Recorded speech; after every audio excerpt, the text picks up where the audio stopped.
అద్భుతమైన శిల్పాలు, త్రిమూర్తులు. ఈ ప్లేస్ ఎక్కడుందో మీకు కూడా తెలుసుకోవాలని ఉందా? అయితే ఫుల్ వీడియోలోకైతే వెళ్ళిపోదాం పదండి. హాయ్ అండి, welcome to my channel and welcome to Mumbai trip vlogs. ఇప్పుడైతే మనం పార్ట్ 5లోకి వచ్చేసినాం. పార్ట్ 4 వరకు చూడని వాళ్ళు ఉంటే మాత్రం వెళ్ళి చూడండి. Mumbai trip full vlogs complete details అయితే ఉన్నాయి. ఇప్పుడు మనం పార్ట్ 5లో ఎలిఫెంటా కేవ్స్కి అయితే వెళ్తున్నాం. ఇక్కడికి ఎలా వెళ్ళాలి ఏంటి అనేది ఫుల్ డీటెయిల్స్ అయితే అప్లోడ్ చేసిన. స్కిప్ చేయకుండా చూడండి, అప్పుడే అర్థమవుతుంది ఫుల్ డీటెయిల్స్ అయితే. ఇక్కడ మనం ఎలిఫెంటా కేవ్స్లో చాలా అద్భుతమైన శిల్పాలు, రాతి కట్టడాలు ఉంటాయి.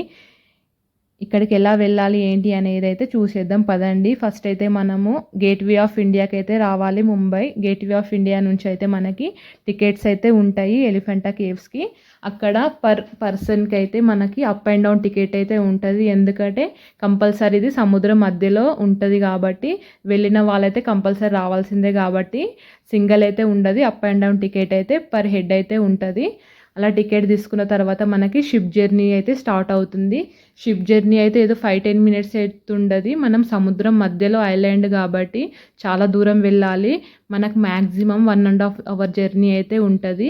వెళ్ళడానికి 1.5 అవర్ జర్నీ, రావడానికి 1.5 అవర్ జర్నీ అయితే మనకి కంపల్సరీ పడుతుంది. షిప్ జర్నీ అయితే చాలా బ్యూటిఫుల్గా ఉంటుంది.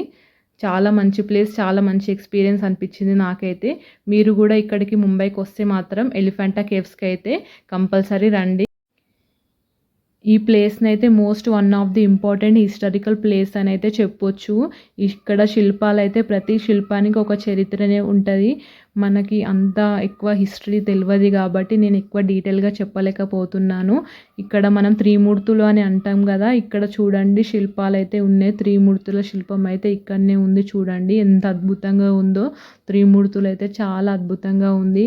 ఇక్కడికి వస్తే చాలా పీస్ఫుల్గా ఉంటుంది. సముద్రం మధ్యలో చాలా ప్రశాంతంగా ఉంది ఈ ప్లేస్ అయితే.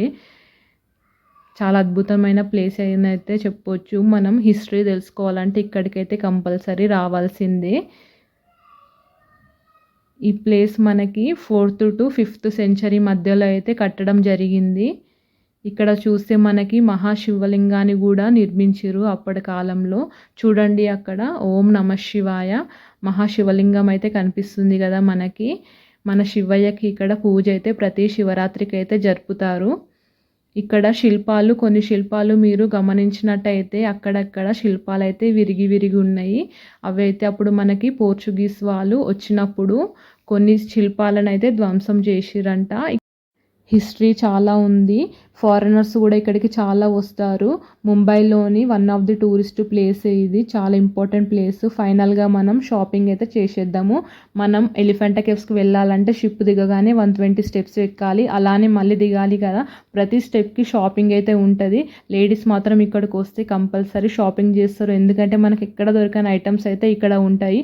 ప్రతిదీ డిఫరెంట్గా ఉంటుంది. రాళ్ళతో తయారు చేసిన ఐటమ్స్ అయితే చాలా ఉంటాయి. దండలు, కమ్మలు అయితే చాలా మంచిగా అనిపిస్తుంది. మనం కొనకున్నా సరే చూస్తే కూడా చాలా అద్భుతంగా అనిపిస్తుంది. సాటిస్ఫాక్షన్ అనిపిస్తుంది. అలా ఉంటుంది షాపింగ్ అయితే.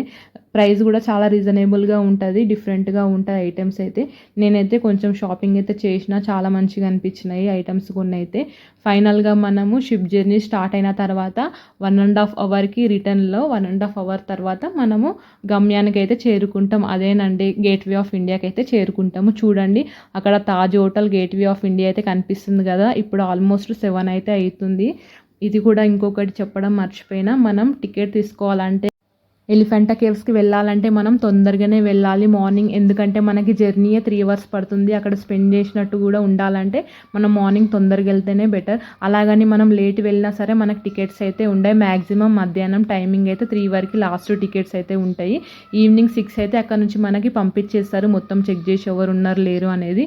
ఇక్కడ చూడండి పైలట్ షిప్ అయితే వెళ్తుంది కదా. మనకు రోడ్ పైన ప్యాట్రోలింగ్ ఎలానో ఇలా పైలట్ అనేది వాటర్లో పైలట్ షిప్ అనేది అలానే. ఫైనల్గా గమ్యానికి అయితే చేరుకున్నాము. Thank you for watching. Next పార్ట్లో మళ్ళీ కలుద్దాం.